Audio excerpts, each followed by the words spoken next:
Hey there, guys, and welcome back to another episode of the Keto Answers podcast. I'm your host, Dr. Anthony Gustin, and joining me this week is Christopher Bell. Chris is best known for his work in documentaries, and he directed and wrote Bigger, Stronger, Faster document Steroid Use in, I think it was 2008.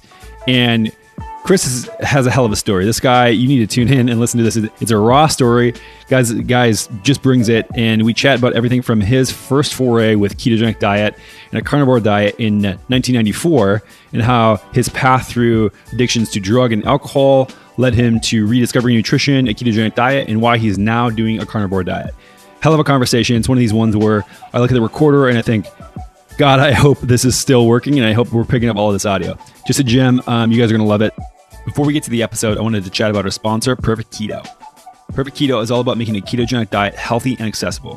Whether you're reading all of our online guides or articles or enjoying Perfect Keto's exogenous ketones or any other keto-friendly products, everything you need to make keto work for you is at perfectketo.com.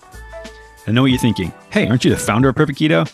Yep, that's right. And all of my insanely high standards have been put into making each and every product.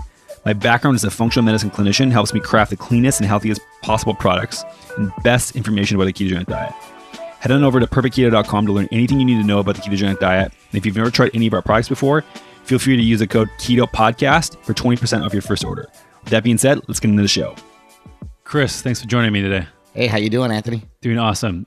So you're a keto OG. We just talked about before we started recording. You've been doing keto for a very long time. Before we jump into that, I want to give people a brief overview of why you're on the show and what you're doing now.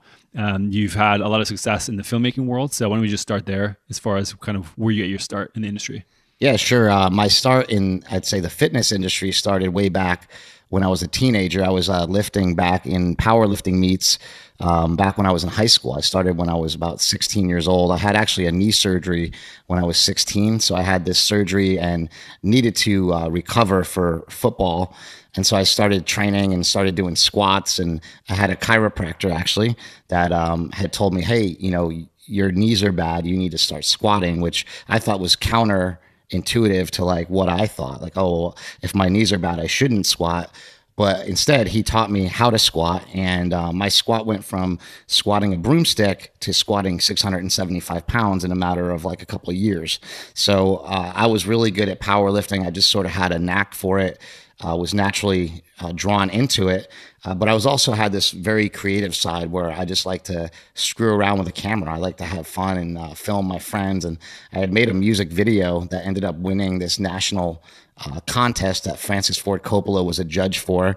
And I got flown to California. And long story short, I ended up going to USC Film School, which is considered probably the best film school in the country, right up there with NYU and Columbia. Those are probably the top three. And was lucky enough to go to USC Film School and graduate from there. And then in between, I was working at gyms, and I worked for WWE for a little while as a writer. I had a really interesting sort of ride, but it sort of ended with the culmination of it all was between lifting weights and making movies was I made the movie Bigger, Stronger, Faster in 2008. And Bigger, Stronger, Faster was a culmination of everything I've learned in the gym, along with everything I learned in film school. So it was kind of a perfect storm. They always say to write what you know, and all I knew was how to lift weights and make movies. So it all kind of worked out great. And going to the keto thing, when I was doing Bigger, Stronger, Faster, I actually was on a ketogenic diet for a good little portion of it because I was competing at the time in a powerlifting meet and had to lose weight for that powerlifting meet. And so I dropped like 20 pounds during, while we were making the movie on keto. But before that, even I had been doing keto since like 1994 on and off.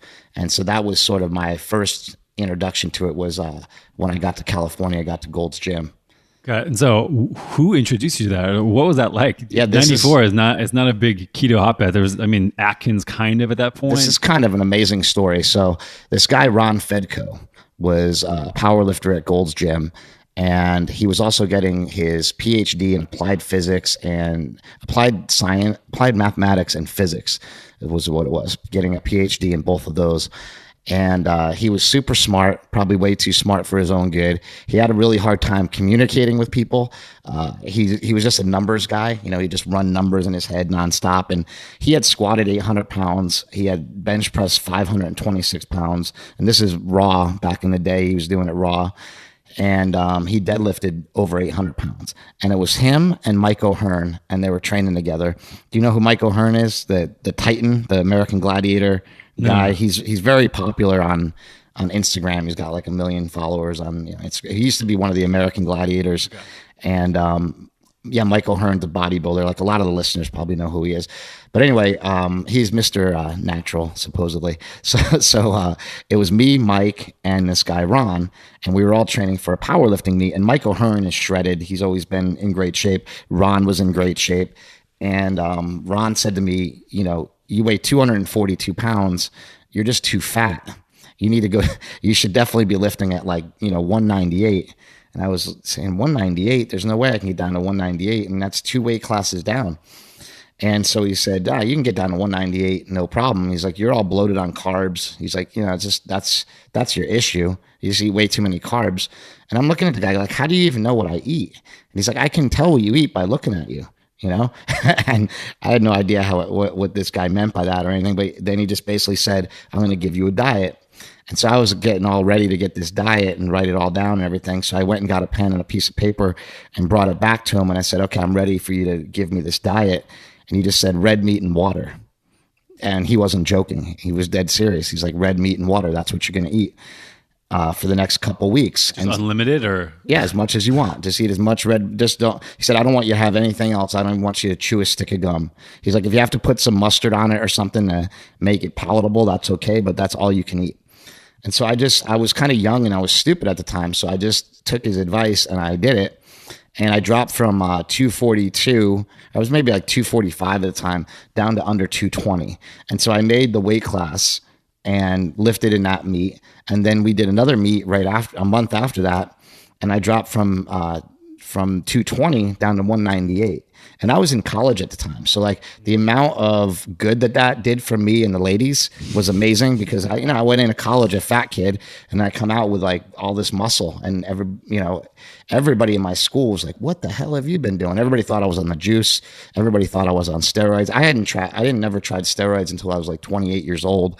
So at the time when I was in college, I was drug free. I was bench pressing close to 500 pounds, squatting close to 700 pounds and doing all these things drug free and on a ketogenic diet. So when people say that you can't be strong on keto or you can't, lift heavy weights, I think that's all bullshit. Right. And so you went from essentially 240-ish to under 200 pounds in 2 months?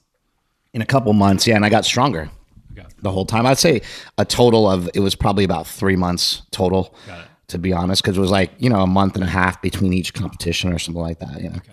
And then your strength went up. My strength stayed about the same, I would say. So like it didn't necessarily like skyrocket or anything, but I wasn't getting any weaker, if you want to look at it that way. And I think that that's important to note. Like it's not like keto was better, I would say, for strength. I would just say that I was able to fuel my muscles just as well. Okay. And so were you getting whatever type of meat at this point, or was it? I was broke, and I was I was in college at USC. So yeah, I was just eating basically those 5-pound tubes. Oh yeah. Which actually 80-20. Yeah. And it's so funny because my sister-in-law, it makes her sick to her stomach to see those big tubes of beef. So every time I still buy those now, and she's always like, I don't know how you buy those. They're so gross. I don't know why it's gross to her, but I just always think it's funny. It's just this big tube of beef, and I would just crank through those things in like a couple of days, and that was it. And then, it's funny because flash forward, 25 years later, I'm on a ketogenic diet and I meet Dr. Sean Baker. And he's like, I want you to try this diet. And I'm like, well, what is it? It's like a carnivore diet. Well, it's a carnivore diet. It's red meat and water. And I'm like, guess what? I've already tried that. But before, when I tried it, I didn't have Dr. Baker. I think Dr. Baker is mind blowing. And I think the dude is amazing. And he has taught me so much about why a carnivore diet is effective. And so I decided to take that up the past 2 months, and that's what I've been doing. So we can talk about a little bit of both. I love keto. I love carnivore. I've been doing them both very successfully. Yeah. So let's just jump back a little further Sure. to before. So you were doing this 3 months or so, competing on the red meat and water diet. Did you stay on that for a while? How did things change after that? How did you transition out of that? And what did your nutrition look like years after that? Yeah, I was kind of young and dumb then. So like I stayed on the red meat and water diet just for meats. Like every time a meat would come up, I would do it again. Almost like a cutting diet. Yeah. I would just use it as a tool. And I think that's important, like to have tools in your tool belt, right? So I would use it as a tool. And then actually what I would do is I would carb up for the meats. So I wouldn't necessarily compete in ketosis because I didn't know back then anything, like I said. So I would go, and even my trainer would have me eat carbs before the meat because he was mainly had me on a keto diet or on a carnivore type diet just to lose weight. So that was really just to lose weight. It wasn't to anything to do with strength. And then so we would start carbing up, the night before the meat because you'd weigh in the day before or whatever, and I would carb up a little bit. And actually, I find that I find that to be detrimental. I find that every single time I carbed up, it blew out my stomach. It made me sick. I didn't like it, and I was always weaker. And so, now if I had to give the same advice, I would tell somebody like, just go straight through eating what you're normally eating because it's too much of a disruption, I believe, to your GI tract. And the last thing you want to do in a powerlifting meet is have an upset stomach. Right. And so flash forward a little bit further. When did you start using a ketogenic diet in more of a traditional way? Well, here's the thing. So life happens, right? So I did Bigger, Stronger, Faster. 2008. Yeah, 2008. And during Bigger, Stronger, Faster, on and off, like I said, I would use a ketogenic diet. But my ketogenic diet was horrible. It was more like an Atkins diet. Right. So I would go to, I think in Bigger, Stronger, Faster, every single time we went out to dinner, which was a lot because we did a lot of interviews. So every time we do an interview on the road or whatever, we go out to dinner. I think every single time I'd order chicken wings, just to give you an example of how bad my ketogenic diet was, because I know you're big into food quality, and I had no idea that polyunsaturated vegetable oils were bad for you. And so, chicken fried in deep fried in vegetable oil probably is not the best food choice, although it could be ketogenic, right? And it's probably too high in protein to be actually ketogenic. So I was doing kind of the dumb bodybuilder style ketogenic diet, like the dumb gym rat guy that goes like, yeah, I'm on a keto diet, but they're doing the keto diet where they're just like throwing the hamburger bun away and not really looking at ratios or macronutrients or even quality of food. And that's kind of what I was doing for a while, like during Bigger, Stronger, Faster. And I was around 200 pounds when we made that movie.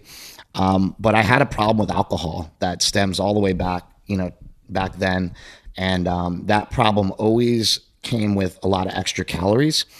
What I mean by that is that if you drink, I would do a ketogenic diet, I'd eat no carbs, but I would chug like a gallon of vodka, over the course of the weekend, right? So while it has carbohydrates, people still say, oh, vodka, it's got no carbs, or Bacardi's got no carbs. But it just hinders weight loss so much, I find, that I was never really losing any weight. I was never getting to any goals because I couldn't get alcohol out of my life. So flash forward to after I made the movie Prescription Thugs, I got sober because I was doing pills and booze by then because I had a double hip replacement surgery. And so after you have this surgery and you get sober, I was kind of like, what's next? And I'm like, oh shit, I need to get healthy. I've gotten sober, but that doesn't mean you're healthy.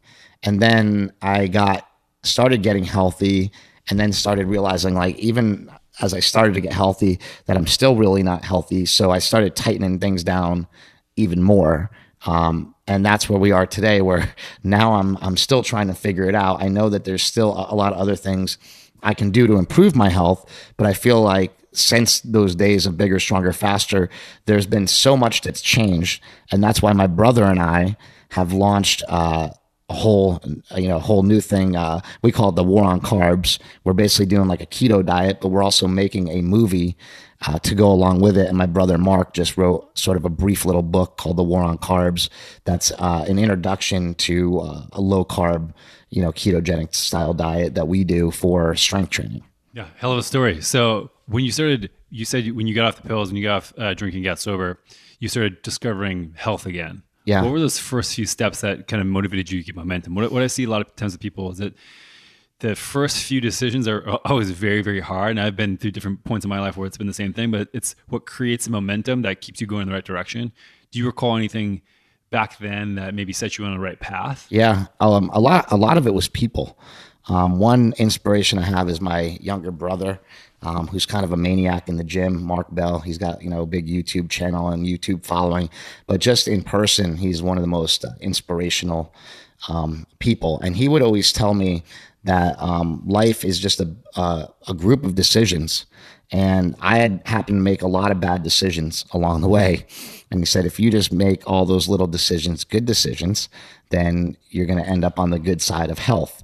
And so some of the steps the beginning steps were like when I was in rehab, I was actually my rehab story is even crazy. I went to a rehab that was a state-sponsored rehab facility where people had just gotten out of jail. People were going back into jail if they didn't get sober. I was just in a pretty bad place called Claire Foundation here in Santa Monica. And I shouldn't say it's a bad place because I got sober there. It was actually a great place, but it's not the place that you'd want to be. Right. I was in a room, I'm 40 years old, in a room with, 40 other men in bunk beds, and it's embarrassing. That's not how my parents didn't raise me to be stuck in a government sponsored facility with a bunch of people that just got off of drugs and just got out of jail. That's not how I was raised. So to me, that was like embarrassing. And while I was there, I had to go to AA 3 times a day. We got, 3 meals a day. And the first couple days I was there, just the food would just make me like sick. I was like, I can't eat this stuff. So, but the one thing I thought was like, you know what? If I eat meat, I'll be okay. So I told the advisors that I was allergic to carbohydrates, and it started this like shitstorm of like this whole thing where I had to go through like doctors and I had to talk to doctors and all sorts of stuff. But basically, I had got them to agree that I would only eat meat while I was in rehab. And so for 20 days while I was there, I just ate meat. And that was the first step towards getting healthy. And then I went to a place called Cliffside Malibu, which is probably one of the nicest facilities, in the country. And I just continued on that sort of style diet where they had all the meat available, but now it was good quality food. And I just ate as much as that as I wanted, because I was like, oh, okay, like it's free and it's here and, that's it. But also at that time, I was also drinking a lot of Diet Coke and just doing, things that, well, it doesn't have any calories in it. So, blah, blah. And over the course of the years since then, I've always just been trying to make better decisions. Like, for example, I was a Diet Coke addict. And I swear to God, when I say I would probably drink, anywhere from 6 to like 12 a day. And that's just way too much, right? Even if it has 0 calories, I think even like now 1 a day is too much. And what I did was I was trying to find something that I could deal with that was like Diet Coke, but wasn't Diet Coke. So at first I found Zevia, which was like a diet soda that was made with erythritol. And then after a while, I'm like, you know what? I don't think dumping this much erythritol down my throat is that good either. So I switched to like the sparkling water and with the flavored sparkling water. And then I switched to, and then I think, I don't really know what that flavoring is, even though it says it's natural. I don't even know. So I'll just switch to regular sparkling water. And then from there on, like, it's kind of amazing. I don't drink Diet Coke at all anymore. I was on the plane the other day and a lady next to me got a Diet Coke and I kind of looked at her like, ew, like that's gross. You know what I mean? And I just started to be able to break free from a lot of these food habits that I've had for years. Because I think a big part of it was ever since I was a little kid, I just had this bad relationship with food. And I've grown to realize I probably shouldn't have any relationship with food. Food is just food.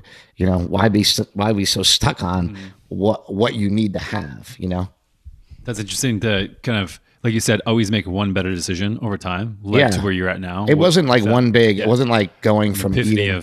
Yeah, you know, because it's easy to tell people now. Just do this. Well, yeah, because when I notice when I start people on a keto diet, when they ask me questions, and hey, I want to start a diet, what do I do? I'm like, just cut out all your carbs and do this, and then hold on, slow down, Chris, because that's not what you did. So when they say, what do I do? And I say, you know what, first week, just start trying to cut out all your carbs. And I usually use try. Just try to start cutting them out. You know, like cut out some bread, cut out some this, and then I just every week we'll have them cut out something else. And usually, you know, that's for most people can cut out a lot of stuff right up front. So you can, if somebody's already into working out and into training, I'll tell them like, hey, cut sugar, cut the vegetable oils, cut this, cut that. And here's a list of things that you can eat, you know, because it's easier to give somebody a list of stuff that they can eat than just tell them everything that they can't eat. Right. And so that's usually where I start with helping people is like, here's some stuff that you can eat. And rather than make them cut out everything, you know, if they want a cheat meal or whatever, I had cheat meals all the time. And even back when I was doing keto way back in the day for powerlifting meets, I would still have cheat meals on the weekends. But I don't advise that at all anymore, you know, and I advise people to go like as long as you can. Because why do all this work and get into ketosis and put all this work in and then just ruin it, you know, every couple of days? And I know like a lot of people talk about a cyclical ketogenic diet and that being better. I just happen to say we don't know yet, you know. We don't really know yet, and I actually like being in ketosis, and I like the way it feels, so I'd rather not throw it away. So that's my opinion on it. Right, and I think that you made a good point before too, like the relationship with food. When you start calling them cheat meals and prescribing to that as well, you kind of have this mentality that in this really busted relationship where you're expecting that you should be one way, you're doing another thing. I think that could be really damaging long term. I would always justify that it's okay. It's a cheat meal. It's a cheat day. And I also used to go to the movies all the time, and I would literally load up with like 3 bags of candy. And you know, like the candy at the movies are gigantic. And the reason I'd get 3, because I wasn't sure which ones I wanted, right? Do I want Sour Patch Kids and Twizzlers? Or do I want and it was always like one was chocolate, something chocolatey, and the other one was something, you know, sugary. And I would always do this, and I would get these bags of candy, and if the movie was bad, I'd kill all 3 bags. If the movie was good, usually like at the end of the movie, I had a bunch of candy left, and I would just throw it in the garbage, and I'd start on my diet again right after the movie was done. What I found is that like that's just way too damaging. Right. You know, like a 2-hour period of eating whatever you want is way too long. It's way too much, and you can do way too much damage. So what I've done is basically like, if I really want something now, I'll just have it. Right. But I mean, I'm talking about once every 3 months. You know, like that's what it's boiled down to. Is like it's gotten to the point where I remember this like so vividly. I went to a Joe Rogan stand-up concert. And it was the first time I've ever met Joe Rogan before I was ever on his podcast or anything. And I met Joe Rogan outside of, and this was an inspiration to me. This was the first inspiration since I got sober to start getting back, you know, to health. It was Joe Rogan outside of his concert. He was talking to Brian Callen and a bunch of other people. And he was like, you know, man, every time we go on the road, the first thing I do is look for a Whole Foods.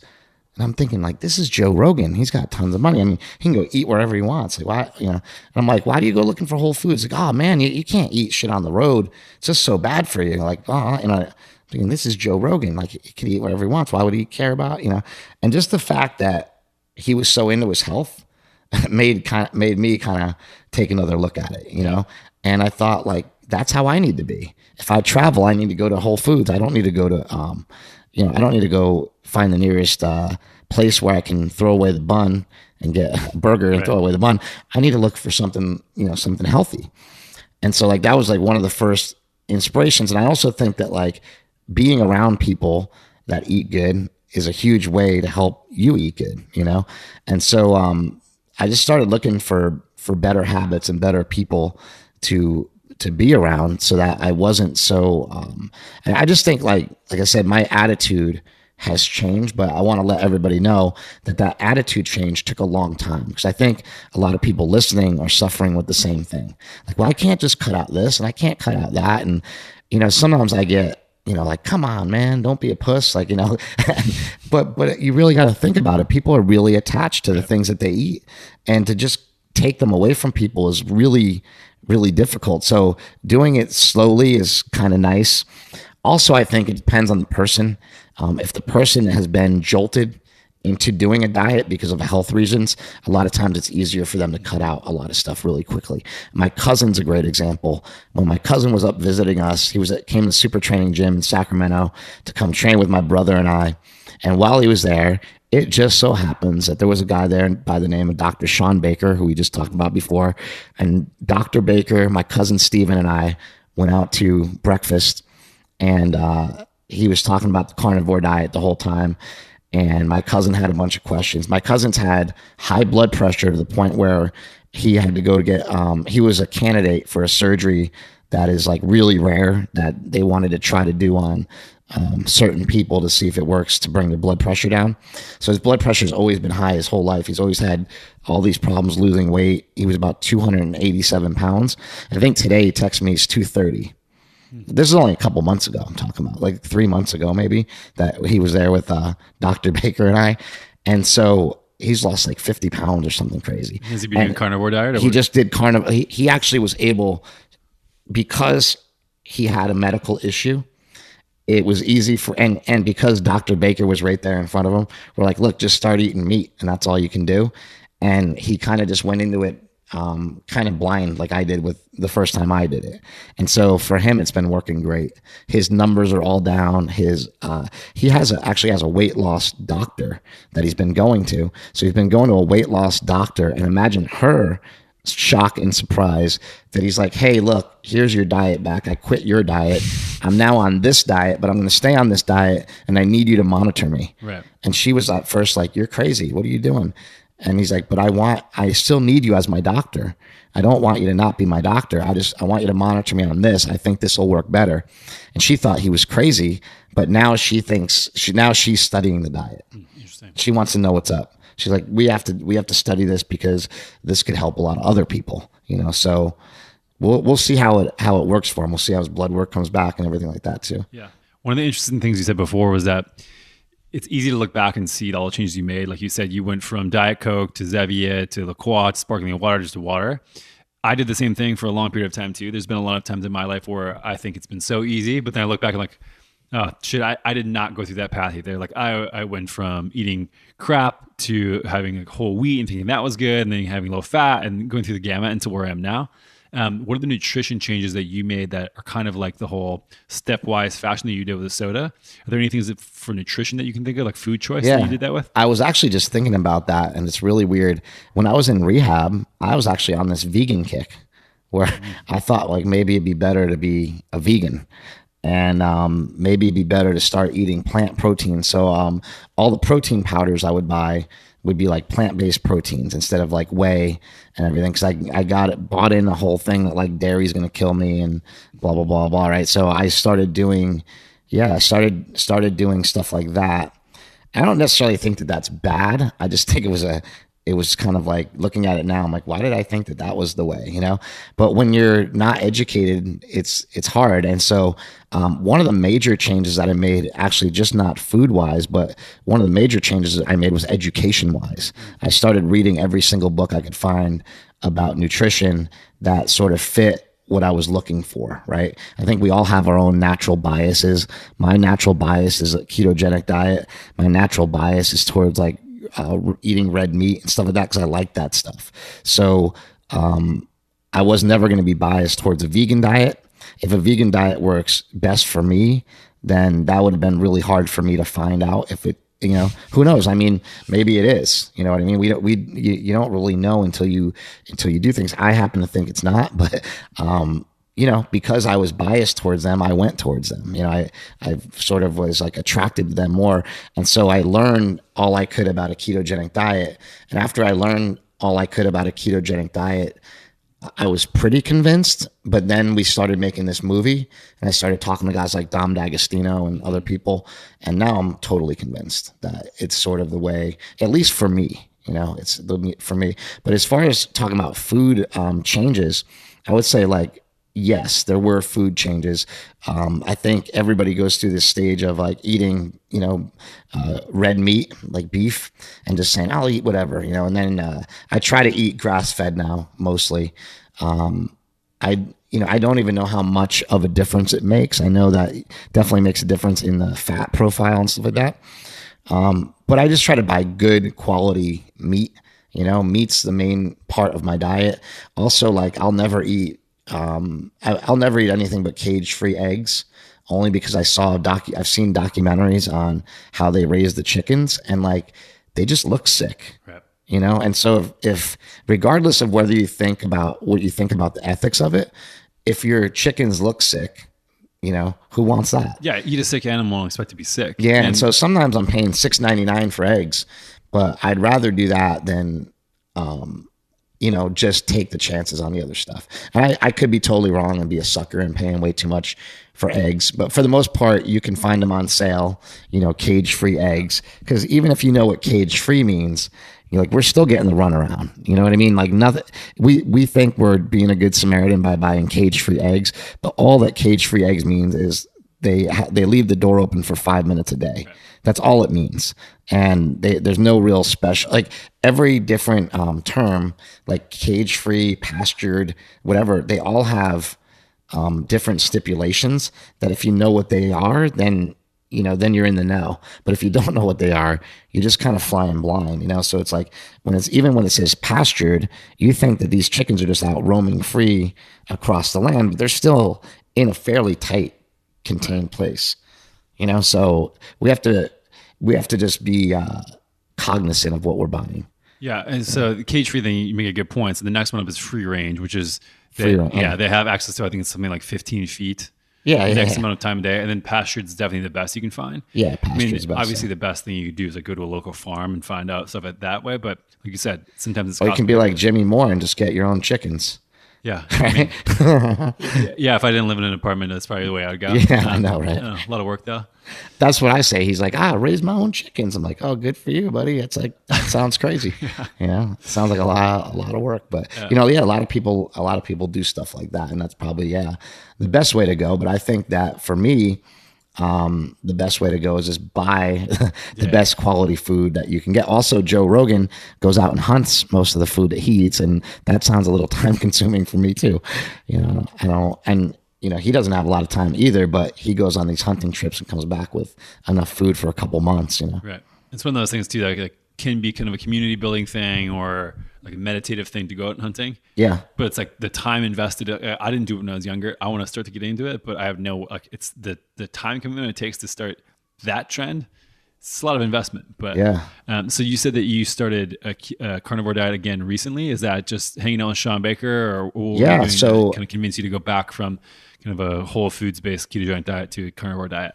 So I was doing a ketogenic diet, and when I started doing the keto diet, out of rehab, I should clear it up because there's a little time gap here. I came out of rehab, and then for like a year, for whatever reason, I was burnt out on everything, like burnt out on even my sobriety, burnt out on going to AA meetings, burnt out on just everything. And so rather than slip back into bad habits, I just decided, I'll just eat whatever I want for a while. Cause I don't really care that much, whatever. I had a girlfriend at the time, so I was like, who cares? Let's eat whatever I want, and I did that. And, when I did that, I ended up getting fat again, like pretty quickly, and my weight went back up, not too fat, but my weight went from, 200 to like 220. I was floating around 220. And then one day I got on the scale and I was like, I don't know what happened, but I was back up to like 237 or something like that. And I was like, wait, and I knew I was just holding a lot of water from the weekend or whatever, but still was up over 230. And I'm like, how did this happen? Like I was 200 pounds rock solid for like a year. And now I'm back up to like 230 again. And it just kept, creeping back up. And so, I was out to dinner with my brother, Mark, and we were in Sacramento and we were at a sushi place. And he ordered some sushi and he ordered some rice. And I said, I'm not going to order any rice, no rice, whatever. And he's like, oh, no rice? And I'm like, nah. I'm like, I got to get back on like this keto thing. Like I'm too fat. And I just started getting like down on myself. And he's like, all right, no rice for me either. Screw it. I'm going to do it too. And he's like, I could afford to lose some weight. I'm like, all right, you're in? He's like, yeah, I'm in. And that was like the first day of me being there for like a week. So I remember like it was yesterday, we toasted like 2 pieces of sashimi. I'm like, I'm launching a war on carbs. And that's where the war on carbs came from. We're like, I'm on, we just say like, hey, look, just launch a war on carbs. And like, it's actually that mentality. Like, if you have a mentality that you have a war on carbs and the bread comes to the table, you're like, get that thing out of here, right? So the reason why we say war on carbs is we don't think that eating green leafy vegetables is going to make people fat. We don't think that eating, even apples is what is the obesity problem in America. We think it's refined carbohydrates and polyunsaturated fats that are making the country fat. And those are the things that we basically launched a war on them. But to make it simple, I just say war on carbs, right? So some people will take that the wrong way and be like, you don't eat any carbs? And I'm like, we do eat some carbs, right? But we eat the carbs that aren't going to make us produce a lot of body fat. And I think that, so that was the second round of keto was when I toasted my brother and did the war on carbs. And that was about 1.5 years ago. Okay. And then ever since then, I started doing keto and I went actually from 230 something, whatever I was, down to like, I got all the way down to like 175. But when I got to 175, I looked like a skeleton. So in the beginning, for some reason, I lost so much weight so fast. And I was doing the sort of ketogenic diet that and actually Jimmy Moore was the first person that I really got into listening to his podcast and reading his books. And what ended up happening on a Jimmy Moore style program was that I had no muscle. I lost all my muscle. So I switched to more of what the Keto Gains guys are doing, like adding more protein in. And for me, like I said, that seems to work really well. And Keto Gains are, do you know Keto Gains? You know those guys? Yep. Tyler Cartwright and stuff. I think what they're doing is pretty brilliant. It's more of a bodybuilding style ketogenic diet. They still eat a lot of fat, but they jack their protein up a little bit more and helps you, maintain a little bit more muscle and build a little bit more muscle, I think. Right. And this is one of the things too, that for the individual, people who aren't training hard to or wanting to keep a lot of muscle mass probably don't need that much. They probably don't need that much protein. Yeah. But people can't see you right now. You have calves the size of tree trunks. You're going to be a guy who's going to need more protein than the other person, especially like what was your activity level like when you were doing the... Yeah, and the activity level is pretty high. I train every day. I just like to train. I know it's not good to train every day, but I pick something to do every day. So if I'm not lifting weights, I'm at least going for a walk of at least 30 minutes, at least that. Usually we also started a hashtag on Twitter, hashtag 10-minute walk. That's something my brother and I started with Stan Efferding, who's a pro bodybuilder. And the reason we started that was it's really easy to get people to be active for short bursts of time. So if you have like a lunch, a lunch break and you get done 10 minutes early, well, guess what? You got time for a 10-minute walk.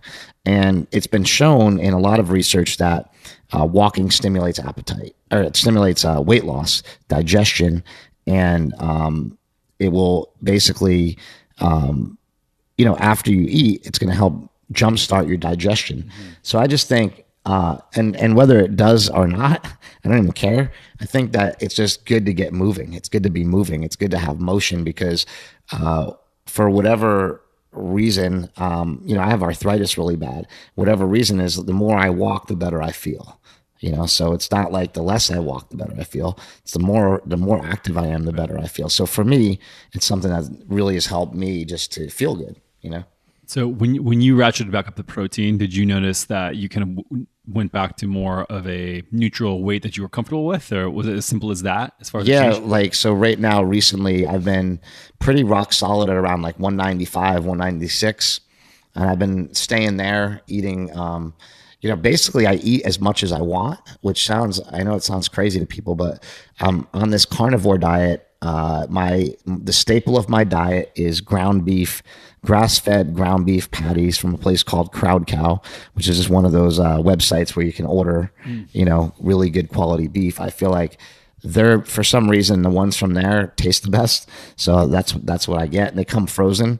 I usually cook up 2 of them at a time, and I'll eat, throughout the day, I'll eat maybe 6 patties. And then at night, maybe I'll have a steak. Do they come in tubes?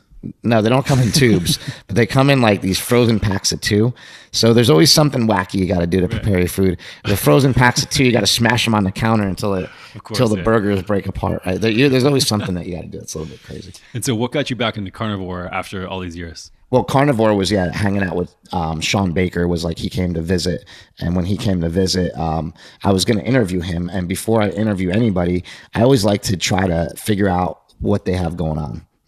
So with Dr. Baker, it was, I was just trying to figure it out. So like, let me see if this guy is for real, whatever. I listened to him on Joe Rogan's podcast. I loved it. I thought it was great. And immediately just said, you know what, I'm going to try that for 2 weeks. So I tried it for 2 weeks. But then when I interviewed him, after I interviewed him, he said, well, now you have too much information. Now you're in. He kind of forced me in. Yeah.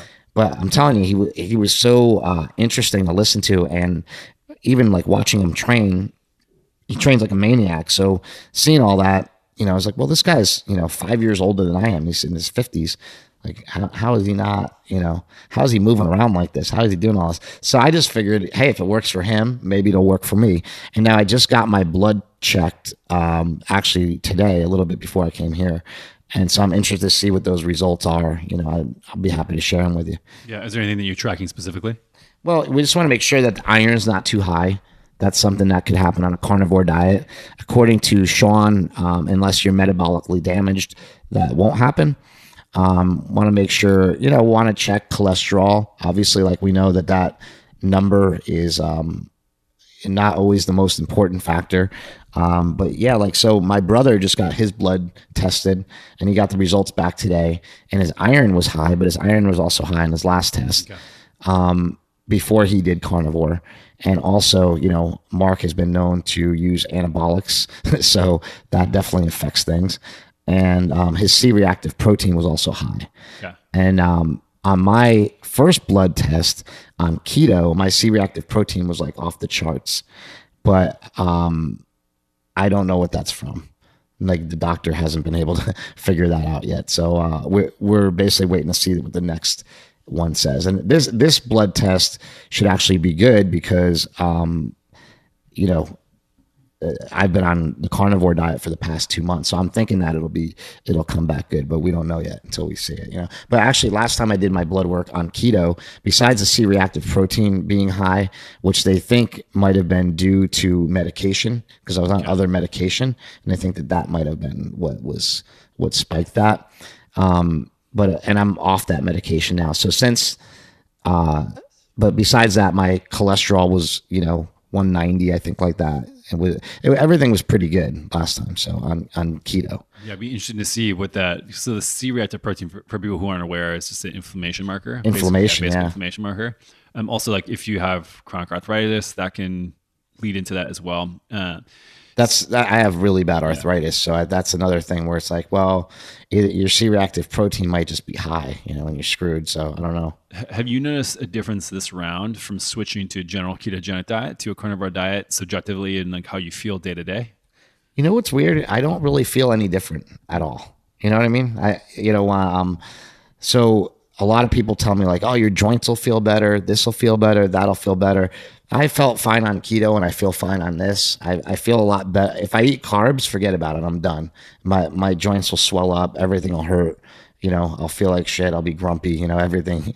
So that's a different story. But between ketogenic and carnivore, right now, I would say there's not much difference. What I would recommend to everybody, like everybody listening that's doing a ketogenic diet, is to try a carnivore diet for maybe a week, especially if you feel like you're drifting on your diet. If you ever feel like you're drifting off of your diet, where you're, having too many Quest bars sneak in there or too many bulletproof bars slip in there, something like that, like that's what I was doing. I love the bulletproof bars, and they're keto friendly, but they're not really keto, right?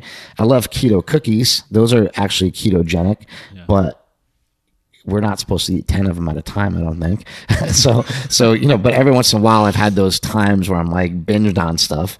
And that's the fat kid coming back out, and that's okay. I tell everybody, hey, that's okay. At least I didn't eat 10 real cookies, you know? So there are times where I've definitely binged like that on stuff and gotten far away from what the diet is supposed to really be on paper. And we all know what it's supposed to really be. We all know in our hearts what we're supposed to have and what we're not. And we justify things that are outside the realm of the diet a lot of times. So whenever I find myself doing that, that's where I think a carnivore diet could be really helpful to just sort of pull somebody back in to the zero carb, as close to zero carbs as you can get. Yeah. So I had, I don't know if you know who Ryan Munzie is. He was on the podcast. I heard him. Yeah. I heard. Yeah. So his episode about the carnivore diet was the most listened to one so far. Wow. Yeah. And so people, I think, are really interested in it. But I think one of the things that he said was that, and I've talked to him a lot about this, I'm going to start actually. So we're on the road right now. I'm in Venice. I get back to Austin next week. I'm going to start carnivore diet then and do it for a minimum of a month, hopefully up to 8 weeks. Blood work and everything as well. So that's coming soon. But he said that after like the first 2 weeks, he said were pretty brutal. He said the first week's like novel, you're getting into it. Weeks 1 to 2 though, he said are pretty rough for him transitioning in and out because he assumes that there's some sort of adaptation process. Maybe that digesting more protein or your enzymes in your stomach are upregulating or something like that. He said his wife went through the same thing. Do you have anything that you think is a hypothesis of that you've heard of maybe from Dr. Baker? I actually, when I went towards the diet, I didn't have any adaptation issues, like no problems. But I also like red meat. So I also was eating a lot of red meat anyway. But the main thing I've learned from it was I always would say, I think the best diet is a diet of all vegetables and a little bit of meat. And now I think the best diet is all meat and a little bit of vegetables. I just sort of switched my my thinking on it because of, I don't know, just the way I feel and the way that, I feel great. It's not like I completely, on carnivore, yes, I don't eat vegetables. But when I was on keto, it wasn't like I didn't like vegetables. I do like them. But one of the really interesting things is about talking about going back and forth, and the advantage of going back and forth to keto and carnivore is that the other day we were on the road, we were at the Arnold. And so like you said, you're on the road, who cares, whatever, we're traveling, and I don't want to order 2 steaks when somebody else is paying for it. So that's what I need to fill up. So instead of ordering 2 steaks on my brother's tab, I ordered a steak and a big side of broccoli. And not having vegetables for 2 months and having broccoli, it was the best broccoli I've ever had. It tasted so good. And I was just telling everybody, this broccoli's so good. And people are like, it's just normal broccoli, dude. Like, it's nothing, it's so good. Yeah, you don't understand. And then they try it. They go, it's just normal broccoli. What's so good about it? I'm like, maybe it's just I haven't had vegetables in 2 months. So I think that, I think I've changed, my taste buds have changed a little bit, where now I'm actually appreciating real foods overall, like every real food, not just broccoli, Are you filling in the gaps anywhere, let's say with a bone broth or organ meats or anything like that, micronutrient wise? Yep, bone broth and liverwurst. I don't. US Wellness. Yeah, US Wellness Meats, I think it is, right? So I do that. Liverwurst is not too bad. That comes in a tube. I know. I get it often too. I don't particularly enjoy it. It's not bad. I don't not like it, but I don't like it either. Right. Like I try to smash it up with some eggs or something, but don't cook it with eggs because it stinks when you cook it. But if you just like cook up some eggs and then you smash that in there, you really don't even taste it. They also have a really good high fat beef that has beef heart in it, and that's pretty good. The ground beef with beef heart, because you don't even know what's in there. Right. So you do that, the bone broth. You making your own bone broth or just buying it? I just buy it. Nice. I don't have time to make bone broth. And then the bone broth, and then there's also I like coffee, but I stopped drinking coffee because of the cortisol issue. But I don't know if that matters that much. You know what I mean? I just basically am following advice. I was reading Maria and Craig Emmerich's book, Keto, the new keto one that they have. I think that book is awesome. Actually, that was another thing that helped cement. If you look in Craig Emmerich has a list in that book, like a chart, several charts in that book. I think it's just called Keto, right? Yeah, just Keto. Their new book. So he's got several charts in that book that show you the nutrients of every superfood, not every superfood, but the most popular superfoods versus beef, and the most popular superfoods versus beef liver. And beef liver has way more nutrients than any superfood, and beef has more nutrients than almost every, superfood, and blows away every vegetable and the amount of nutrients that beef has. So when I read that, I was like, wait a second. If my body's looking for nutrients constantly, that's all it is. It's on a search for nutrients. Why not give it the nutrients it needs up front, and then not worry about it? And I think that's what helps dispel the hunger. Right. And I think one of the things too that people don't realize is that that's from beef. Like we've taken beef and made it to a very domesticated animal. Yeah. When you can go out and hunt or get wild meat, like I know Ryan hunts and gets his own stuff. Joe Rogan does the same thing. Like think about those animals grazing on whatever the hell they want, and the micronutrient density you're going to get from there. So like even more, right? Yeah, off the charts. And so, like you said, if you put things on a scale, top to bottom, you're looking at like a very the highest thing: organ meats, liver, things like that, of animal products. Sure. Usually of ruminants, so things like lamb, bison, beef, and then below that, one rung below is the fatty meat, the fatty cuts, and then below that is the connective tissue, and then way below that is any vegetable. Yeah. So you start getting like herbs and things like that. And then you go into most greens and leafy vegetables, and then you kind of run the gamut all the way down. And then we have grains and things like that all the way at the bottom. And so even if people think that grains and most carbohydrates are not bad for you, just choosing them, you're going to have to replace your nutrition somewhere else on that totem pole. And so then you're taking out, and it's just, it's a bad choice on the scale of micronutrients. And I think one of the things that we don't look at, and you might have some information on this. One of the things that interests me that I don't think we look at, we always want to look to our ancestors for what they ate, but I don't know how often we look to our ancestors for how much they actually ate, like how much they consumed. Because I keep thinking like, yeah, this carnivore diet's cool and everything, but like how would a caveman ever get 2 pounds of meat a day or 3 pounds of meat a day? They just would never get that. So how did they survive? Like maybe we're just eating way too much food.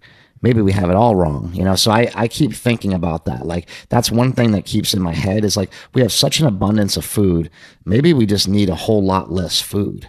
Maybe that's the problem, and I'm not sure, but I don't know. I don't know how they used to get enough calories back then, Right. So it's probably, hypothetically more of a fasting and then feasting type of situation. That's what I'm saying. And maybe we should be doing more of that too.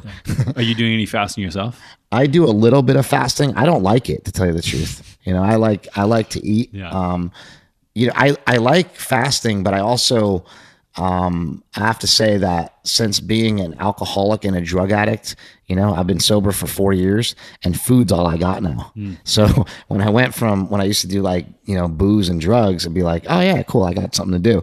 But then when you don't have that, you just, the only thing that's fun for me now is food, because I can't go out and socialize and even have one drink because it'll lead to 100. So, all I have socially now is food. And so that's like a difficult thing, but it's definitely something that I've been working on because I understand that could be a problem. Yeah. Have you tried like doing shorter windows of eating, or let's say like skipping breakfast? I actually did when I first did keto, when I first started keto, I did intermittent fasting, and I did 18-hour intermittent fasting. Remember I said I got to be like a skeleton? That's when I was doing 18-6. Because all I did in the beginning was I listened to everything they said in the keto books. I measured my ketones like 3 times a day. I was spending I'd spend like $100 a week on ketone strips, because I was, we're trying to make a movie, and I was just sort of getting back into it, and it was like way before we even started filming anything for the movie, but I knew we were going to make it. I was actually making my film I just finished about kratom. And so I was making that movie, and I knew the keto movie was next. So every day I was like trying to get myself prepped to know enough about it before I got into it. And I'd test my ketones all the time. I was always in ketosis. My ketones were always really high, used your product a lot along the way, and I would just dump ketones into everything, because I was like, well, why not? Because I didn't know that much about it. So I was like, well, why not? Just keep throwing them in on top. And now actually, I'm really interested in using exogenous ketones, because I didn't tell you this, but I have not used exogenous ketones since I've been on carnivore, but I've heard a lot of great reasons to now use them. So now I'm excited to use them again. Yeah. So question, have you tested your ketone levels while on a carnivore diet much? Yes. And I've been in ketosis, I'd say about 90% of the time. Okay. Is it just after maybe leaner cuts of meat that you get out of it? I think probably that. Yeah, probably most likely. Because mostly I'm eating like the burger, like the hamburger meat. Got it. And that's pretty high in fat. And then I'd say like, yeah, if you have a couple steaks or something that are a little bit leaner, then probably kick you out, you know? Yeah. So that's one of the things too that people, when they say, oh, well, I like keto, I like being ketosis, but eating meat's going to be too much protein. I actually found that everyone that I know that's done a carnivore diet, so, Ryan Munzy's one of these guys, he's like, I was in ketosis almost the whole time. Yeah, I'm in ketosis pretty much all the time. I need to get some more keto strips. I run out because I test so much. Yeah. Like I test all the time not because I don't think I'm in ketosis. I'm just, I'm actually trying to provide other people with information. So I'm like, hey, look, I got the money to buy the strips. I'll buy them. You guys don't worry about it. And I tell most people, don't worry about testing. Right. But I test all the time because I'm one of those like weird maniacs that likes to know. Yeah. But I don't think it's important that people test all the time. I agree completely. Like if you're trying to change something and know what works for you as an individual, or like you're doing something completely new, sure, do it to see. Yeah. But I mean, once you get in a groove and you're eating the same things, people generally eat the same meals over and over and over again. It's not going to change much. And I also think that a lot of people are confused about, ketosis and stuff like that and ketones. But so as I try not to confuse them, too much. And I think a lot of people also think that if you just take a little bit of MCT oil, it'll put you right into ketosis. And that's just not true. But there's a lot of experts out there that will tell you that that's true.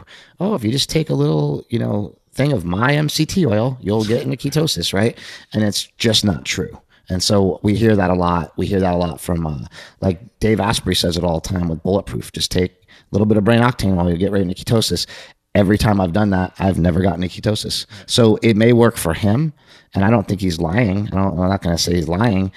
That works for him, but I don't think you can prescribe that for everybody, right? So, but exogenous ketones will get you into ketosis, will give you that ketone range. But also you got to understand that you can't just do that and not do the diet. It just doesn't work either, Yeah, so you have like targeted benefits. So exogenous ketones will put ketones in your blood that you can use for energy, but it won't make your body necessarily start that process. Exactly. So it might upregulate some enzyme production and some co-transporters and things like this. It might make it easier. It also can lower glucose levels, you're finding out, Yep. right? Yeah, so it can help with glucose disposal through a completely different mechanism, That's exciting. Which is great. Yeah, I mean, there's tons of benefits that we're seeing now. But like you said, the most benefit obviously comes when you do the diet in conjunction with exogenous ketones for whatever reason. It's a fascinating invention, and in talking to like Dominic D'Agostino about why he created them and all the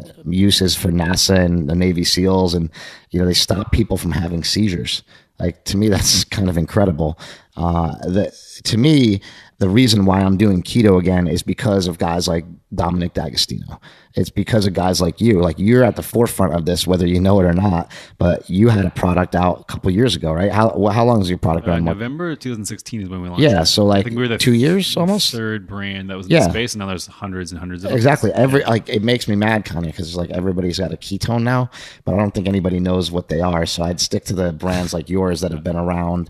And also, we know that there's been sort of a bastardization of the whole like, just take exogenous ketones and blah blah blah. And I know that you're not on that tip, but that's something that we have to like protect our own diet almost from that kind of like bad information, because we don't want, look, if you go out and take a bunch of exogenous ketones and you're eating your normal diet, you're going to still be the same person. Right. And I think people just need to understand that. Yeah, the steps I tell people to take is, number one, always eat real food first. And so even if you're not eating a ketogenic diet, eat things that grow, period. And then at that point, start playing around with ketosis, get into it. And at that point, you can start using things called supplements that are supplemental to your diet. Sure. Not replacements, right?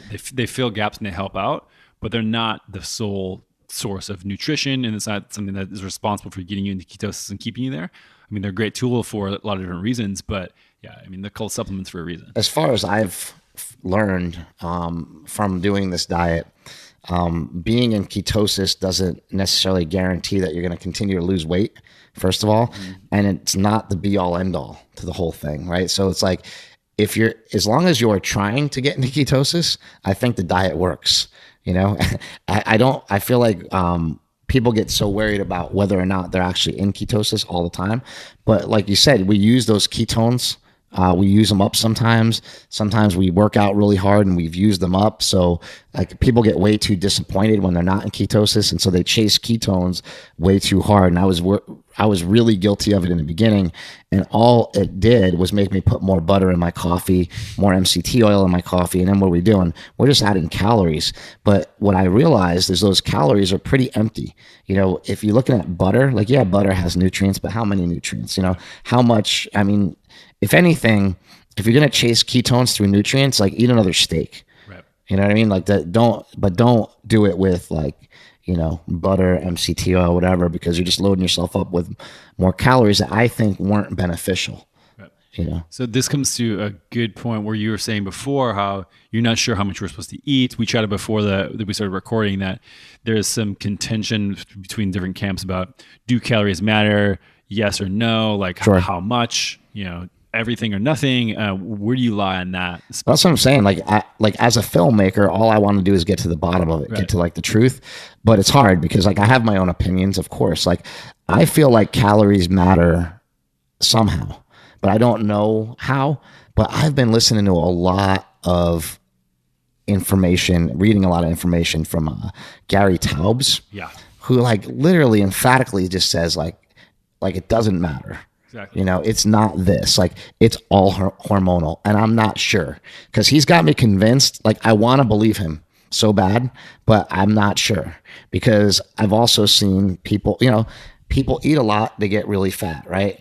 But also like what he says is that we don't get fat because we overeat. We overeat because we're getting fat, which is crazy, but like he's saying, because your hormones are set up the way that they are, you're automatically going to get fat no matter what you eat, right? Because you're insulin resistant or you're this or you're that. And I can kind of agree with that because I've seen it. I've seen people, my mom struggles with her weight a lot and she's always like, I don't really eat anything. And like, she kind of really doesn't eat much, yes, she doesn't eat good, but she doesn't really eat much, and, I don't know. I think if you put somebody else in the same diet that she was on, same amount of calories, put a skinny person on it, I don't think they're going to really gain weight on that much calories. Now, I haven't counted the calories or done anything like that, but what I'm saying is like over the years, I've seen it. I've seen it from a lot of people who are really overweight and they really don't eat that much. And so I'm like, well, what's going on here? There's got to be something else going on. So I don't know. I don't think it's always blame the fat guy, Right. I really don't, but I'm not sure. Again, like this is why we're making the documentaries because we're trying to figure that stuff out, because I feel like in some ways maybe calories matter and also maybe you're, obviously what I do think matters is like the way that your body responds to the food you eat. So I would say that the food that you eat matters as far as like what the macronutrients of that food are, what quality that food is, Right. Yeah. So in my opinion, I think that the energy content of food matters, but I don't think that's what you should be paying attention to. So for example, like I was saying before, it's like every car has different miles per gallon on gas, sure. Right? But we don't care about how hot gas burns, right? We don't care about the energy content of gasoline to determine what we're going to get out of our vehicles, and we shouldn't do the same thing for our bodies either.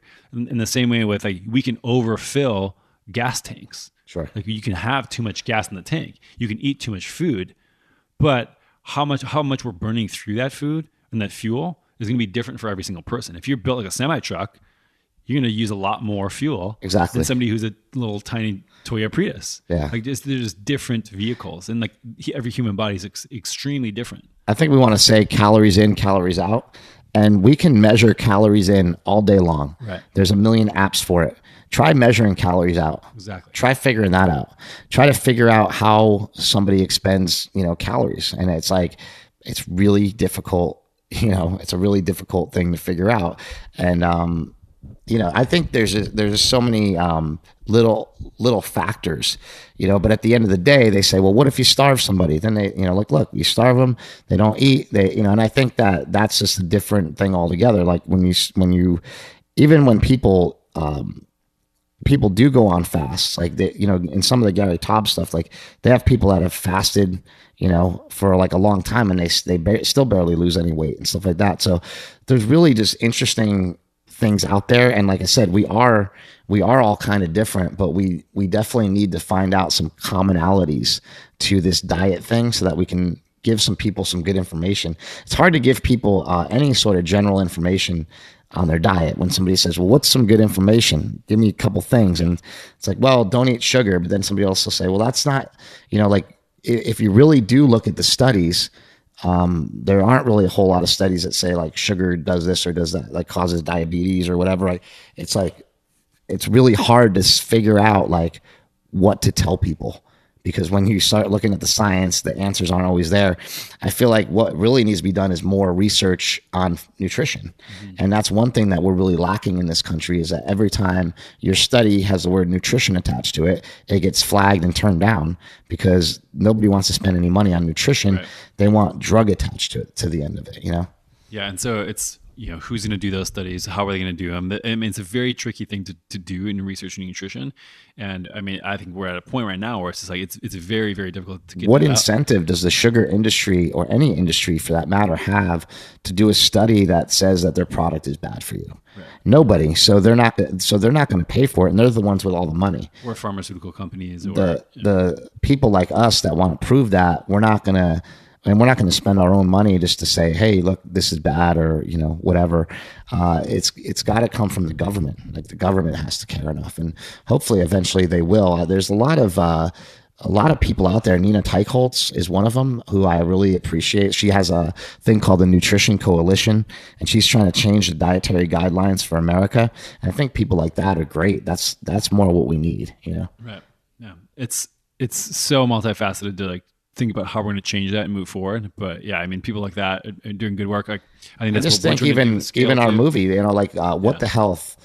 I am jealous of the guys that made What the Health, because first of all, I don't know how they got away with lying so bad in the movie, but I'm jealous of that, because I could have made a movie about anything and just been like, yeah, man, I could have made a fake documentary about anything. But they made a fake documentary that made millions of dollars, I'm sure. Like, I'm sure they got paid good from it, from, Netflix or whatever. But besides that, so many people have seen that movie. So many people have seen that movie. Millions of people have seen that movie, What the Health. And most people watch it just so they can yell at their TV screen and say, you're wrong, And we know that most of the stuff is wrong. We know that most of it's propaganda, but they have it out there, and media has power, right? So even if it's propaganda. So that's what I'm saying, is like, hopefully the film that my brother and I are doing will get just as much of a push as a film like that.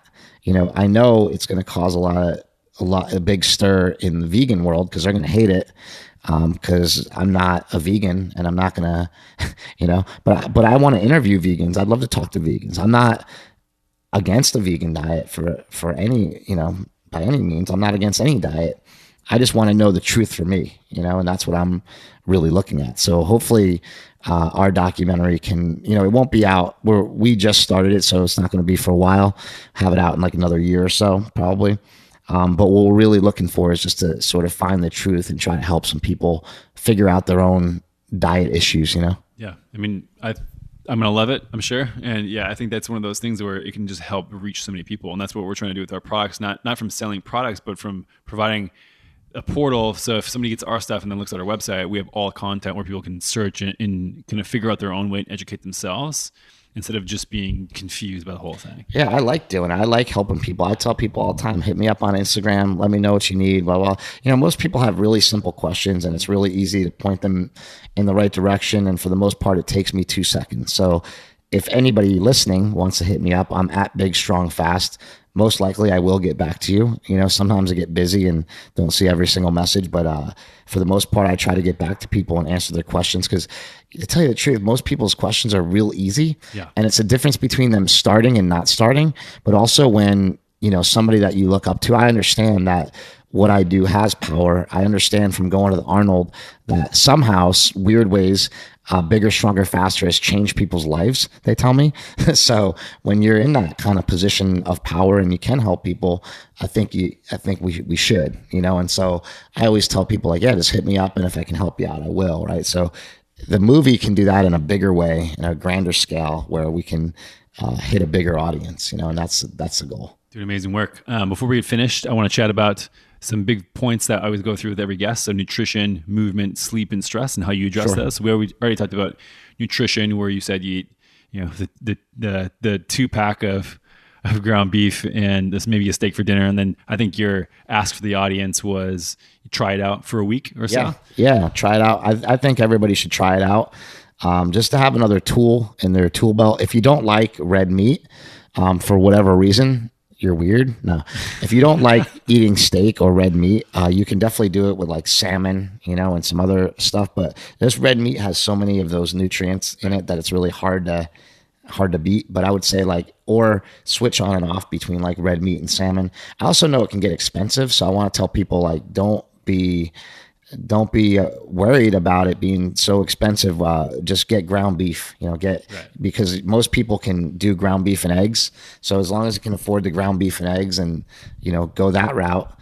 A lot of times I even make, one of my favorite tricks to get into ketosis is, I make egg yolk omelets. So I use like egg yolks, butter, bacon, avocado, and that sucker gets me right into ketosis. Sounds amazing. Yeah. That's kind of like my favorite. And that's another trick from D'Agostino. Nice. So good on nutrition. So for movement, you said your 10-minute walks. How are you training walks, and how are you thinking about movement? Yeah, and then other movement, powerlifting. I think powerlifting is a great way to do things. Bench, squat, deadlift, and the variations of it and all the exercises that go along with that. My brother and I have always used what's called the conjugate method, which you train for speed one day, for maximum effort the other day. We still kind of do stuff like that. That's the West Side barbell method. We've always kind of used stuff like that. Mark at Super Training Gym has also sort of developed his own style thing. We do a lot of pushing the sled. We do a lot of really active stuff now that's not just powerlifting, but makes powerlifting more fun. So usually we'll do one movement, bench, squat, or a deadlift. And then after the bench, squat, or deadlift, some a little bit of accessory work. And then push the sled, battle rope, smash the tire with the sledgehammer, all that kind of fun stuff. Kind of low impact metabolic conditioning, but still using some resistance. Yeah. And if people want to follow, Mark, he's at Mark Smellybell, and he's Super Training 06 is his YouTube. But the reason I say that is his YouTube has 2,000 videos on powerlifting. So if anybody has questions on powerlifting, it's all there. Awesome. You got a movement challenge for anyone out there? A movement challenge? Yeah. Or any type of movement recommendation? Yeah. I would challenge everybody to try to get out there on a 10-minute walk every day. Hashtag 10-minute walk? And hashtag it and tag us so that we could see that you're out there doing it, And yeah. Okay. Stress. What do you got for me? I'm always stressed out, so I have no answers on that. No, I think one of the most important things. Actually, I'm reading a book right now called "The Subtle Art of Not Giving an F." I don't know if I can drop the F bomb on here, but so do you know that book? Yeah, Mark Manson. Yeah. So that's something that I feel the stuff that's covered in that book. Caring less about the things that don't matter is probably really important for all of us. Not worrying about things, we all get just so worried about everything, but only worry about the things that are really important, which are your family, probably in your job. And even at your job, there's probably things that aren't that important, but I think we stress too much about things that aren't important. So I try to tell people just kind of calm down and mellow out a little bit. I'm a pretty mellow, easygoing person. The thing that stresses me out usually is any sort of conflict with other people. So I just try to avoid that. I try to, this is something I learned in rehab. I think is really important, is to respond to stuff. You don't react. And so if you send me an email right away, I'm going to read it and I'm going to be like, oh man, Anthony sent me this email. I'll be all frustrated, right? Because you said something that is against what I believe or what I want to do. Right? So rather than get all mad, you take that anger and you wait, half an hour a day, however long it takes you, to just look at it more like, I said you shouldn't have a relationship with food. Right. You shouldn't have a relationship with emails either, or text messages. They're just things. Right. And then you respond to it. You don't react to it. When you react to it is when you screw yourself. Yeah. It's very an emotional thing. It's like there's no emotion attached to it. Just be like, hey, or somebody's like trying to bully you into a specific thing that they want you to believe in or do. You just say, take your time to respond and just say, hey, that's not the way I see it. That's it. Yeah. It's that easy. Sleep. How are you approaching sleep? How many hours a night do you get? I should say sleep is, I'd say I sleep, I usually get 8 hours in, but my biggest problem is getting to bed on time. I can always get up early, no matter how much sleep I got. I can always still pop up out of bed at 4 or 5 in the morning. But a lot of times I'm shooting myself in the foot by doing that. And so what I've done recently is, like, if I have the ability to sleep in, like if I don't have anywhere to be, I let myself sleep in. This goes on the stress thing too. Like sometimes you feel stressed to wake up. Like, I got to get up at 5 a.m. and be like Rocky Balboa, and like, no, you don't have to do that every day. Like, you literally don't have to do that, So unless you have to do it and have to be up, just make sure you get your sleep. Extend your sleep a couple hours. Who cares? Like, just make sure that you're getting your sleep. Now, my big thing, my brother basically had a sit down conversation with me about sleep, because I never sleep. And so he was saying, hey, look, you got to take this seriously. You're never going to lose any weight if you don't sleep. And so for me, that's been a huge hurdle. It's been a huge thing I've been working on. And I went from having really bad sleep apnea when I was about 230, to not really having it anymore. My brother would say, when I would stay over their house, he lives up in Davis, California. When I would stay over their house, he could hear me all the way upstairs. And they have a huge house too. So he could hear me all the way upstairs snoring. That's how loud I would snore. And he said, it's gone now. Yeah. So, I think that's a big, huge thing for the ketogenic diet. If your spouse snores, get them on a keto diet. That's a big thing. But yeah, for me, sleep has been improving, but it can still be better. And so I want to try to find more ways to make that work.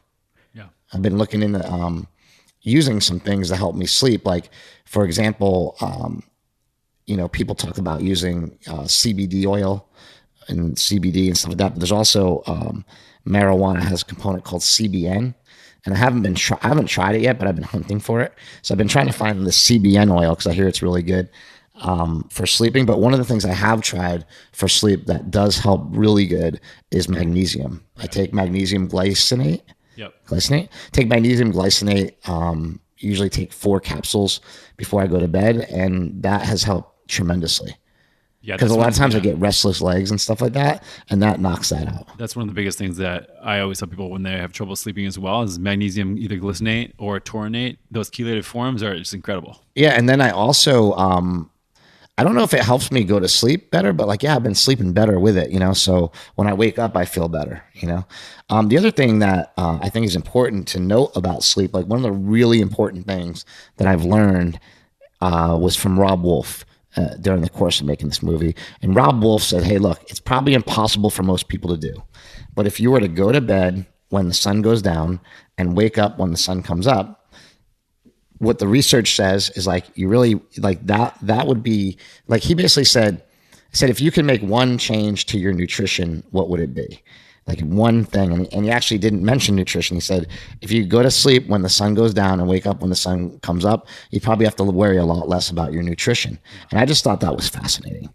And that really shows us how important our circadian rhythm is, and how important our sleep is, and how important intermittent fasting can be, and a lot of those things. So I tend to think Rob Wolf is a genius and pretty brilliant in a lot of the stuff that he says. So when he said that, it just sort of woke me up to say, hey, you idiot, you need to get better sleep. You know what I mean? So I'm, like I said, I'm not saying everything he says is gospel. I'm not really sure. I just know that he knows a lot more than I do. And right. I take what he says very seriously. So when he did say that, I said to myself, hey, you need to get more sleep. That's really important. Everyone always has something more to work on, right? We all do. Yeah. And that's the beauty of it. We can all help each other do that as well. Love it, man. Great chat. So it's Big Strong Fast on Instagram. Yeah, at Big Strong Fast. If anybody's really interested in what we're doing, they can follow my brother too, at Mark Smelly Bell, and his book is called The War on Carbs. If you haven't seen Bigger, Stronger, Faster, Prescription Thugs, or Trophy Kids, they're all available on Netflix. And then my new movie, A Leaf of Faith, is about a plant called kratom, which we didn't really get to, but that's a way that I control not stress, but it's a way I control pain in my body. It gets rid of a lot of pain. So kratom is my next subject matter of my next film, and how the government has tried to make this plant that's basically made me able to function every day. They're trying to make that a Schedule I drug, and it's sort of my fight against the government for that. You're doing awesome work, man. Keep it up. Thank you, man. I appreciate it. Thanks a lot. Awesome. All right, everyone. Thanks for listening to another episode of the Keto Answers podcast. I hope you enjoyed it, but even if you didn't, I would love a review. Just go over to iTunes, wherever you listen to your podcasts, and pop in a review so we can get found by more people, get better guests, and have the information that you need. So please go to iTunes, wherever you listen to your podcasts, and leave us a review. And if you're new to keto, head on over to perfectketo.com/podcast and enter your email for all our top tips and guides on getting started with the ketogenic diet. Thanks, and we'll see you next time.